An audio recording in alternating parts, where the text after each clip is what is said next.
Welcome back to the Fourth Way Podcast. In this episode, we are continuing to lay the groundwork for understanding propaganda.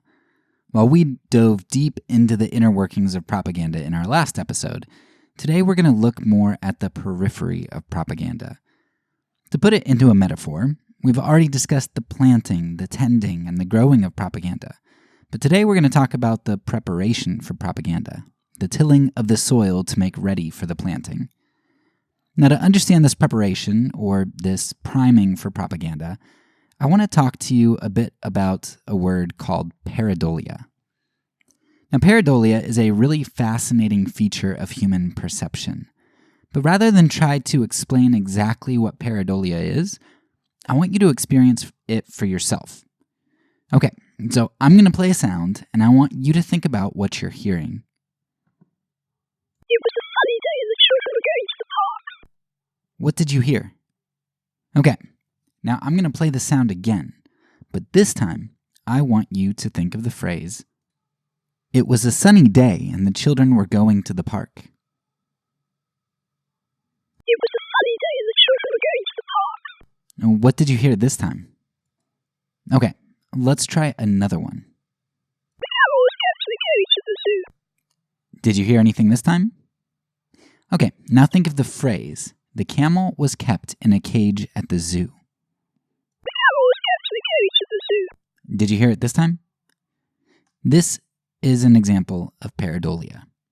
Now, you can have visual pareidolia too, but audio pareidolia lends itself better for a podcast.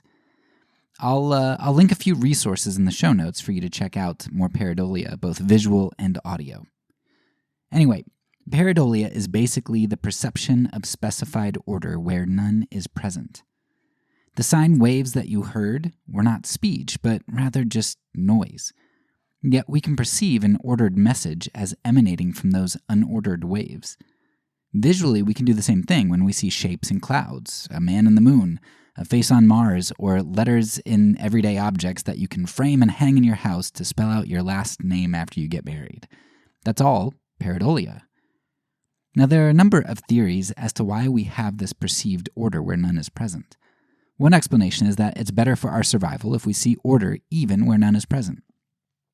It's better for me to imagine seeing a tiger's silhouette in the tall grass where no tiger exists than to not see a real camouflaged tiger present, just because I didn't see a fully formed and visible tiger.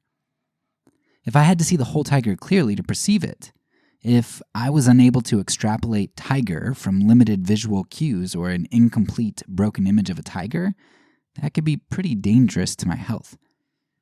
Now, we can see something similar in a seemingly more benign example. Did you ever wonder how it is that we can recognize a font we've never seen before, other than perhaps, say, Wingdings, which is not recognizable? Well, we can recognize the letter A in a completely new font because of the way that our brains work in perceiving similarities in objects. Our brains extrapolate from known images, and if it finds sufficient similarity, then we can recognize new images that we haven't seen before. We can do the same thing with faces. Many of us can recognize people that we haven't seen for 20 years because even though their body shape and facial features have changed, sometimes even very substantially, our brains can find sufficient patterns to extrapolate identity. It's actually a pretty big deal if you can't extrapolate identity from one moment to the next. There's a disorder in which people can't recognize faces, a disorder known as, and I'm going to butcher this pronunciation, but prosopagnosia. Now, some individuals with this disorder have extreme difficulty recognizing even their family members or their closest friends. Recognizing patterns and seeing or inferring meaning is extremely important to life for continuity and understanding and just for getting along. While our brains are amazing machines with fascinating survival mechanisms, these mechanisms are not only able to make mistakes like we saw with pareidolia, they're also able to be purposefully exploited. Let me give you two of my favorite examples of what I would consider taking advantage of this tendency for our brains to perceive a reality which isn't really present.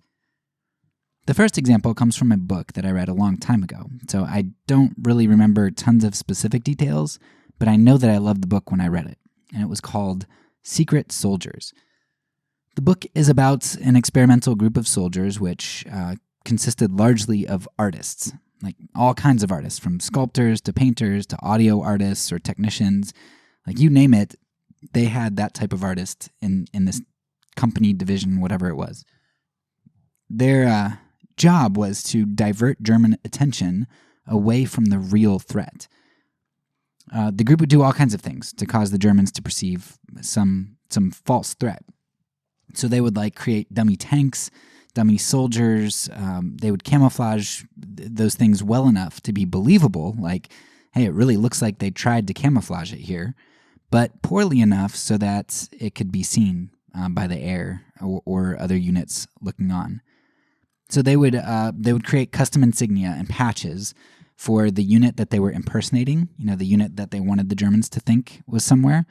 And then they would drive through towns over and over and over again to make it look like there was a large force of this unit from a particular division in the area or whatnot.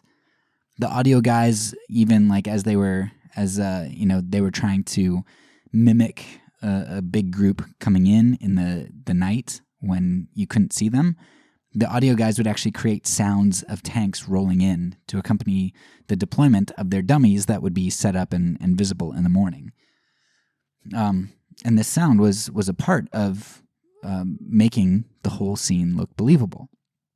It was absolutely fascinating, and not just fascinating, but astounding. In the bravery of these guys, because a lot of them weren't really fighters. I mean, they kind of went through basic training, and okay, they had some understanding of it, but they were artists.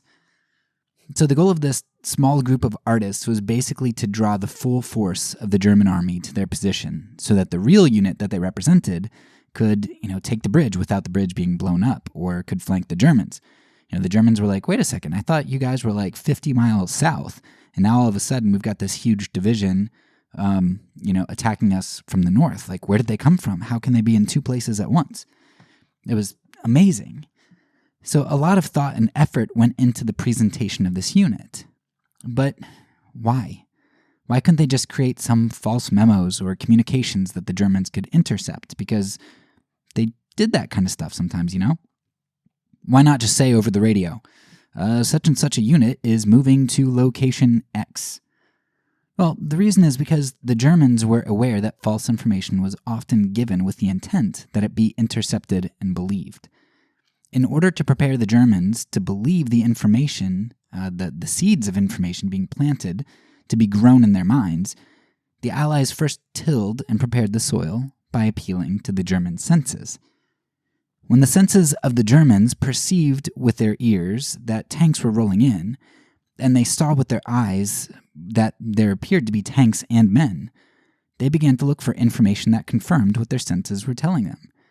They began to see something that wasn't really there. They began to believe information that wasn't really true, because they expected it to be true. The expectation created by what the Germans experienced with their senses was integral to the Germans buying into faulty information. There are a number of stories in the book where something went wrong in the setup. Maybe a dummy tank blew over, or an insignia didn't correctly match the unit that they attempted to impersonate. I don't remember exactly what all went wrong, but there were definitely some moments where things went wrong. There were plenty of times that if the Germans had looked closely or been critical, if they had been skeptical, they could have easily recognized the Allied ploy. But they didn't recognize it, in part because expectations often create our reality, our perception. The Germans thought that there was order present, like the massing of a division on their southern flank, when in reality, that perception was faulty. A bunch of artists took advantage of human psychology and perception. Another example of this kind of thing, which is far from the battlefield, yet no less artistic, is in regard to the culinary arts. I recently listened to a book entitled Off Menu, which I think quite nicely uncovers how our perceptions create our realities. Now, I wasn't anticipating that I'd like the book all that much. It was just kind of a filler from the free Audible Plus catalog. But I actually ended up liking it a lot, and it ended up corresponding to the season that we're doing. The author goes through a plethora of examples of how our perception of food is influenced by senses other than taste.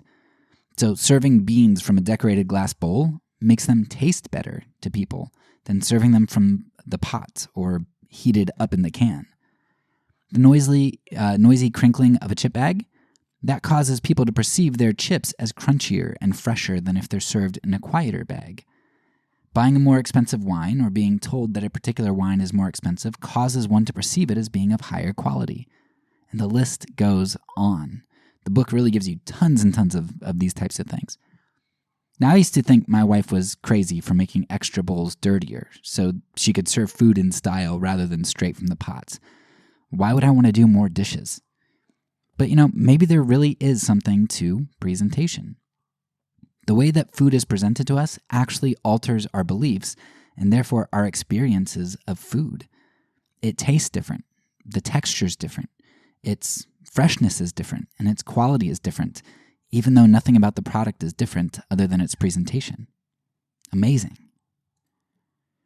Okay, so we're now like 12-ish minutes into this episode, and we still haven't talked about propaganda. So let's cut to the chase here. Why am I talking about Pareidolia in a season about propaganda? Well, this season is going to mostly be focused on the manipulation of information in the form of ideas and propositions. Nevertheless, I think it's vitally important to illuminate this idea of preparing the soil, tilling the ground, and making straight the path that leads us down to propaganda. It is extremely important that we recognize the fact that the manipulation of our perception through our senses is often a necessary preliminary to the presentation of ideological propaganda. Just like the Germans saw the fake division with their own eyes before believing the proposition that they were actually being flanked, or just as you hear the freshness of the chips and the crinkle of the bag before you experience their extra fresh, crunchy taste. So, we are often primed in various ways before we are ready to fully embrace the propositions that propaganda seeks to sell us. Priming is pre-propaganda. It's the spoonful of sugar that makes the medicine go down. As just one great example of priming, I'd refer you to Neil Postman's book, How to Watch TV News. Now, Postman provides a number of great insights, but just one will suffice to give you an example of priming in action.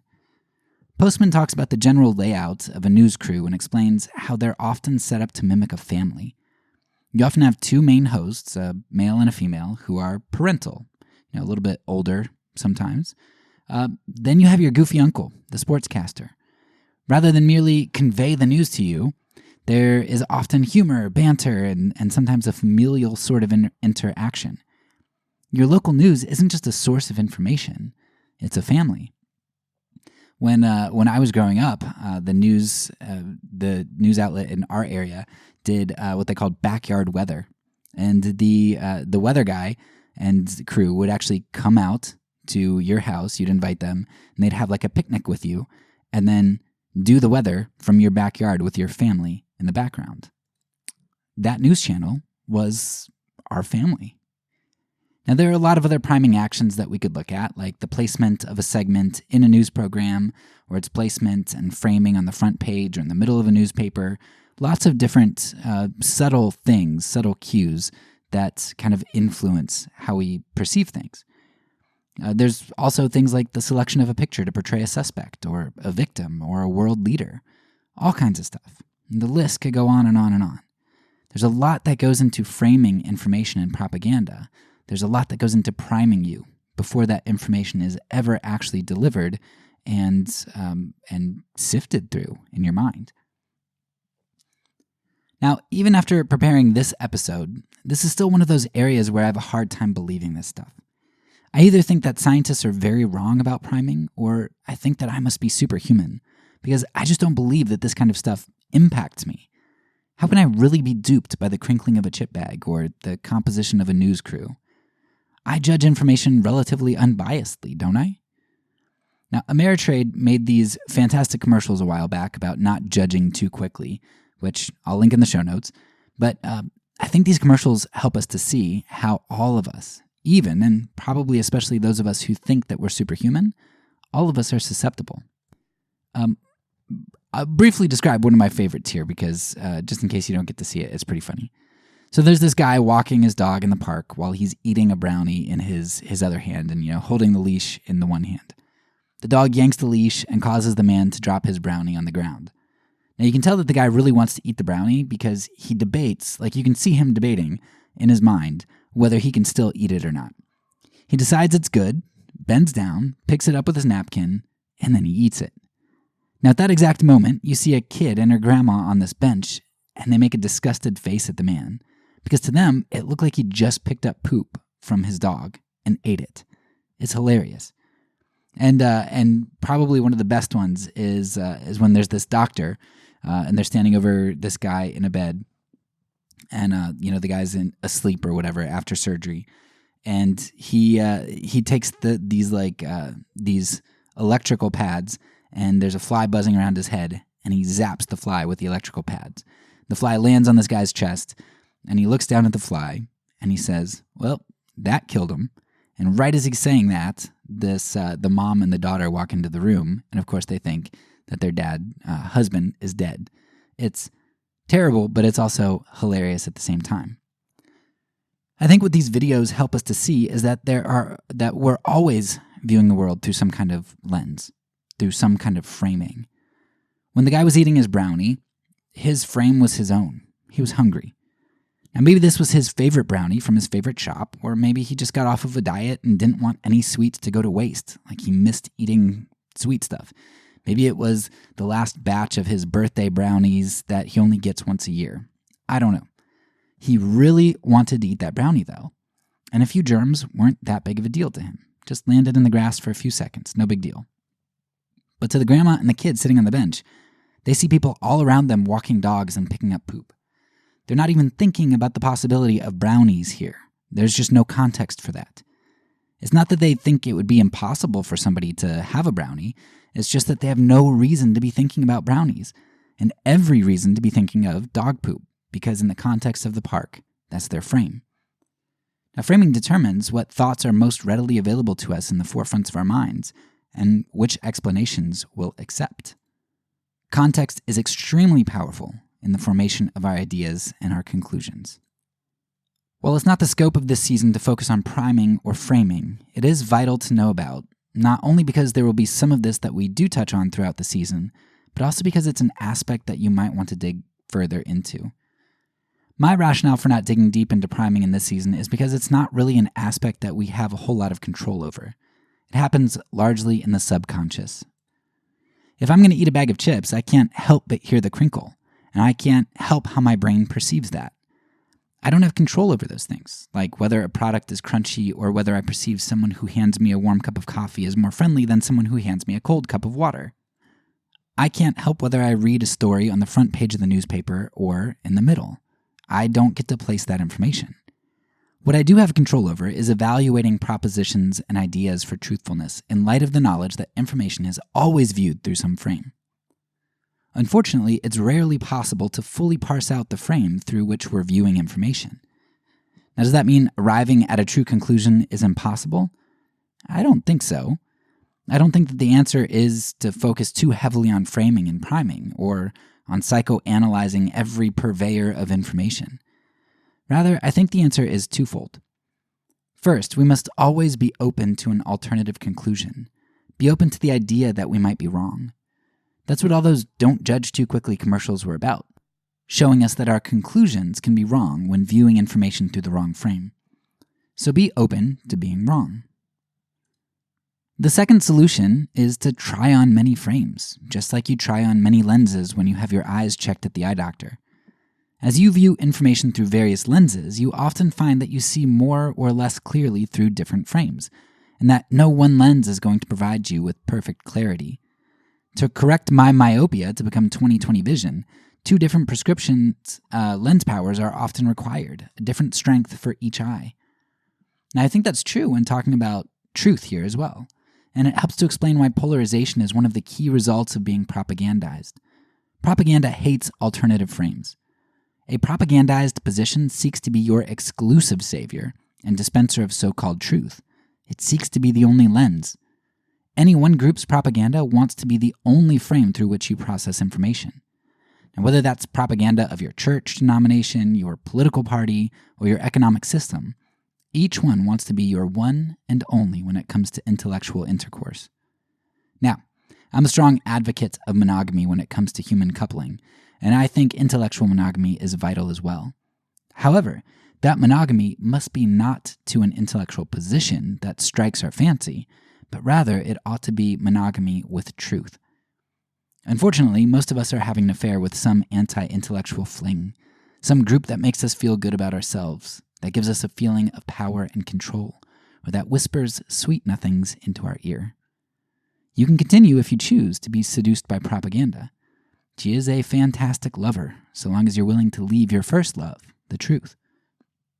Just know that, like all affairs, this one, too, will eventually lead to divorce. In the case of propaganda, that means living a life divorced from truth.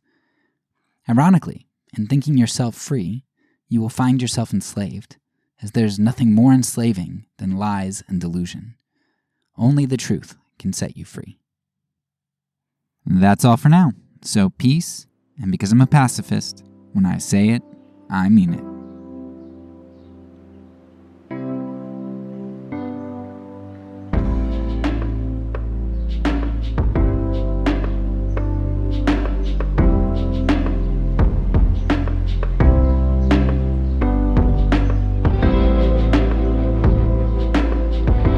This podcast is a part of the Kingdom Outpost Network.